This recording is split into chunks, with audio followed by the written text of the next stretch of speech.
Welcome to Homesteadin In The City. I'm April, and I just wanted to do a quick little intro to our video.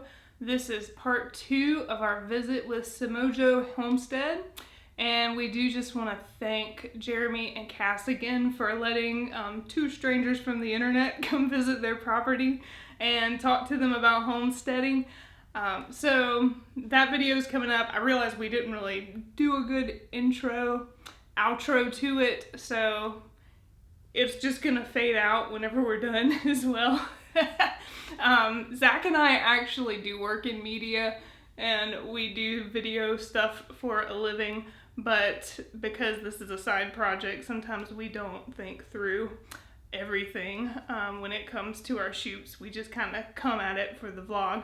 So anyway, I hope you enjoy our discussion with Cayce. We talked about growing food and nutrition and all that.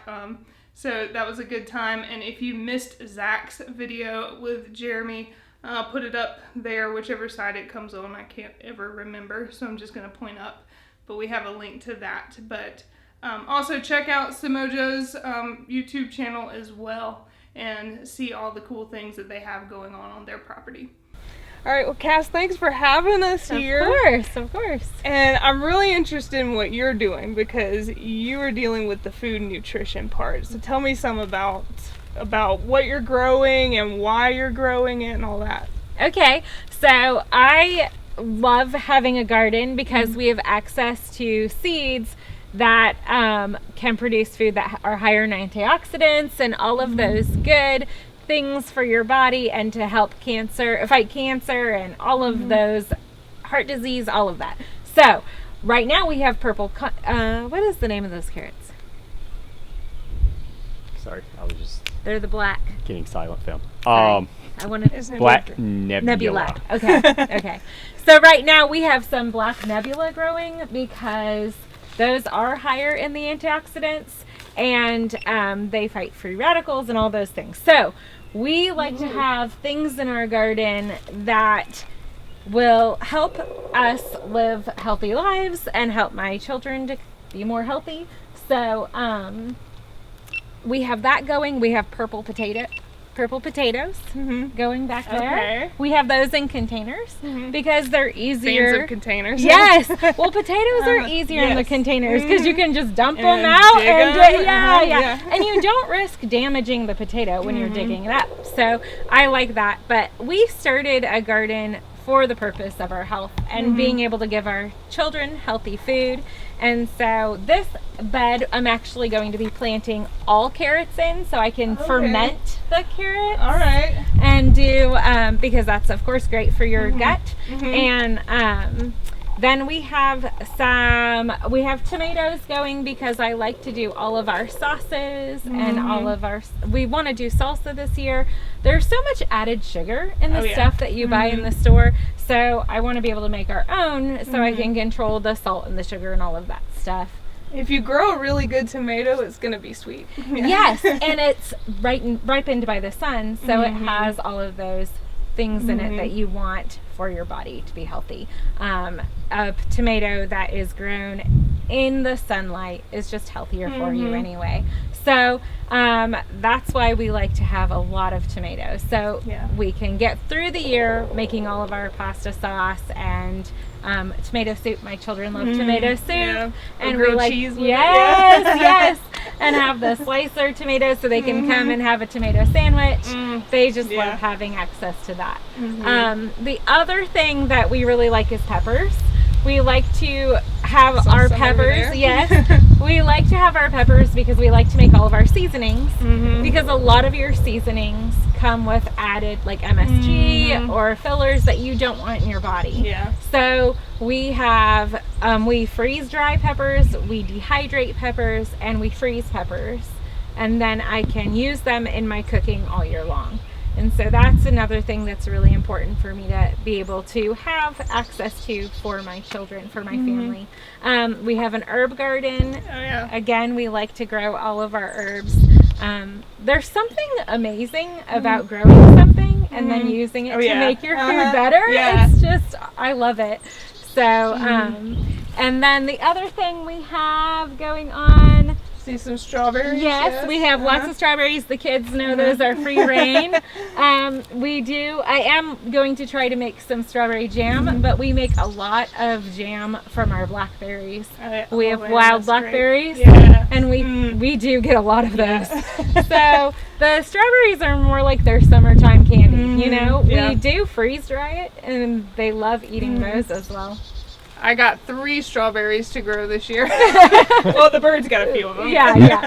Well, they are, this bed is permanent, so it will need some amending, we need to feed them, but they've been doing really well in it, so they've already gotten a lot of strawberries from it. Good. Yeah. The other thing, we like to do a lot of salads, so we have kale growing, but we've also put up these tunnels because we're gonna grow squash and beans on them to shade out and hopefully get our leafy greens to go a little longer so we can have salads all year or all summer, or as long as we can before they bolt. Then growing any lettuce to go with it?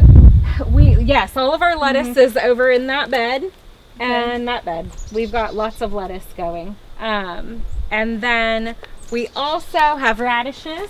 The best way to get kids to eat radishes is to roast them. Okay. They turn very sweet, and the children love them. So it's a great way for them to get some good healthy vegetables. People ask me all the time, how do you get your kids to eat all these vegetables?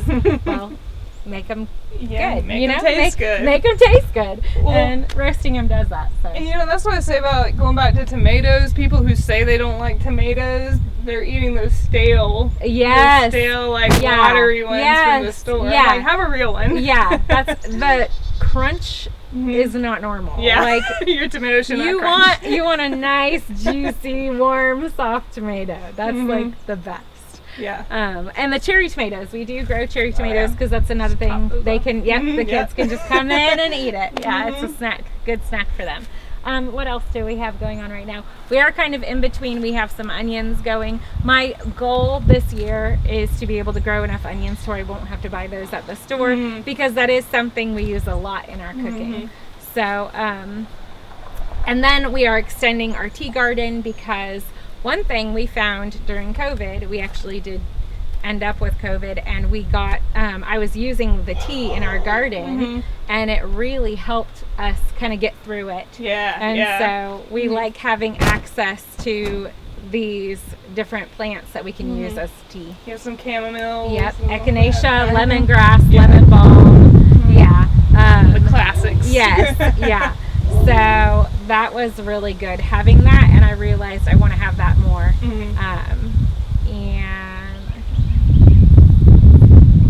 Growing any watermelons? We will be. They aren't planted yet. We haven't done any of our squash yet. We like to have squash. I kind of boil it down and mix it with some cheese, and the kids love it. So it gets really, really good. Squash is something I like to have all year because we also can make it into the boats and put taco meat in it and sprinkle it with cheese and bake it, and they love it. So we will be planting our summer squash. We'll be planting some winter squash, and we also will be planting okra. Kids love sauteed okra, actually, not fried, but sauteed. You can get the slime out. I saute it to where there's no slime. I can't do the slime. I'm from California. I didn't grow up with this stuff. So, we might have to come back and have you demo a slimeless, slimeless okra. I did find also, though, the younger you pick it, the better it is. So, take that note. Yeah. So, we will have that growing, and we will have melons, and I think we have some watermelon and we have some cantaloupe. So we're going to be planting those soon. And I think that's about it for our staples. Cucumbers? Yes, we have to. We still have canned cucumbers from 2 years ago, but or canned pickles. I was like, let me tell me a little different. we have pickles and relish from 2 years ago.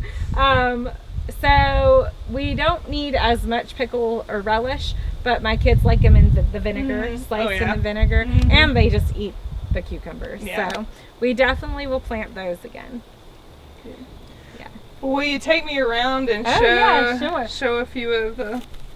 Sure. Let's see, turn that back on. Yeah. So we have the makings of my 5th raised bed right here. We I like to do square foot gardening. In my first house, or in our second house, we didn't have any yard space.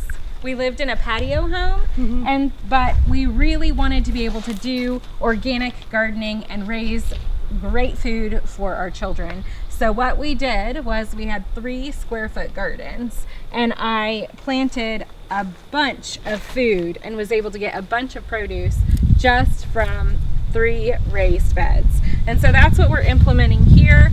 We have carrots, like I was saying, we have radishes. I put in a few beets because that's another thing my children love to have roasted. And I'm trying kohlrabi. I've never really done it before.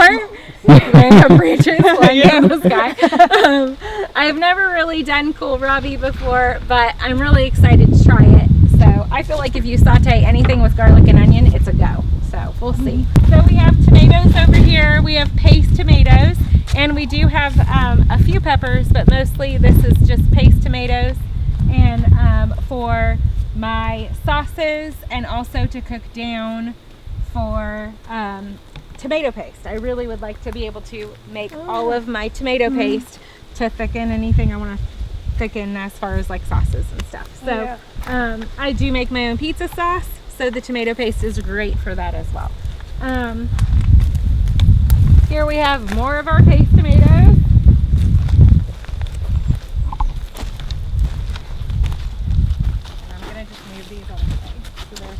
Okay, these are frost. This is frost fabric, but we actually leave it out because we cover our squash with it. We've had some problems with some squash borers. So once we get our squash planted, we will actually be covering the squash with the fabric, and that prevents the borers. The fabric has to be removed, of course, once the blossoms start. We remove them in the morning so that those blossoms can be fertilized or be pollinated. And then in the evening, early evening, you want to go ahead and cover them up, because the moth that lays the eggs for the squash borers actually come out at dawn and dusk. Oh. So you want to That's make sure good to they're know. covered during those times of the day, and then you can uncover them after that. We have some strawberries and rosemary. Rosemary is actually a companion plant for strawberries, so we put that there and it lives there forever. And then we have our potatoes, and we have blueberries. These blueberry bushes actually came with us from our patio home. I had 3 blueberry bushes in my patio home, and that last year that we were there, we were getting just buckets of blueberries from the bushes. They are still kind of rejuvenating after the move, but we have lots of berries on them this year, so I'm really excited about that. So even with a small space, you can still do something like blueberries. So over here we have a lot of our our peppers. We have sweet peppers in the front so our kids can come. Again, we really want to get varieties that they enjoy eating. So one thing we got was purple sparkles. They're small and they're fun colors. They're purple and yellow, and they love eating them. When things are a different color, it's more fun to eat. So we have purple sparkle. We also have some lunchbox peppers, so the little orange and yellow and red. My girls love taking that in their lunch, and they love eating it all the time. So that's something that we wanted to make sure we planted for them, so they could just come out here and grab them and eat them whenever they wanted. Right here we have our kale. We love kale salad. It is something that we can put the fruit in, and we use the balsamic vinegar and olive oil, and the kids love it because there's fruit in their salad. And so we do a lot of kale salad. And then we just planted beans, so our beans will climb up these trellises. This is where we had our tomatoes last year, but we had a lot of blight in them, so we've moved them, so hopefully won't deal with that again. But so we're putting our beans here, and then our squash will go here once we pull up all these onions. And then our okra will go in the back. See, y'all, you live and learn. Yeah, Something happens, move it. Yep. If you can. I mean, if you can't, we did actually pretty much fight the blight with a mixture of hydrogen peroxide and water. And my gardener does a thing on it. You can find out the ratio. And we were able to, I mean, we still had frozen tomatoes last week. We were able to still get a lot of tomatoes, but we'd rather not fight it if we don't have to. Exactly. So we're just going to go ahead and move it because we have this space. But if you don't have this space, please don't let that be a reason to not grow tomatoes. See a little broccoli there? Yes. So we're actually leaving this broccoli so we can seed save. We've let it go to seed, and we're letting the seed pods dry on the plant so we can save the seeds so we can have them for next year. You should talk about the broccoli leaf. Oh, yes. Especially with like limited space, yes. as a substitute. Yes. Okay. So one way we used our broccoli leaves this year was we actually sauteed them, and then we also cooked them down like collards. Broccoli leaves are full of really good things that are great for your body. And a lot of words I can't say, but they are great and they taste great. So if you get the little leaves at the bottom, they are actually really good in salad, like a kale salad. So you can actually eat all of that, and I recommend it. But you don't want to take above the flowers. You want to stay below the where your broccoli. You want to stay like kind of in your lower area of your stalk, or else it can affect the growth. But we really enjoyed them. We really enjoyed the leaves as much as the broccoli itself, the flower itself. So, what do we have growing in the back, Jeremy? Is that squash? Yes. Okay. Oh, that's okay. So back here we have some squash. It's summer squash, Jeremy? Okay. So back here we have our summer squash growing, and what we are going to do this year is try to trellis it, actually. So we'll be attaching it to stakes and trying to get it to grow up, because a lot of the problems you have with squash is it's laying on the ground and it's keeping all that moisture in, so you get a lot of that mold and stuff. So we are hoping to alleviate that issue by actually having it up off the ground. In a lot of places they don't actually grow squash on the ground. In a lot of other countries they think it's strange that we leave ours laying on the ground. So we're going to go ahead and use our little tomato clips and clip them, and make sure we prune them really well, and try to fight off any kind of mildew or anything like that. Good plan. All my squash last year molded. Yes.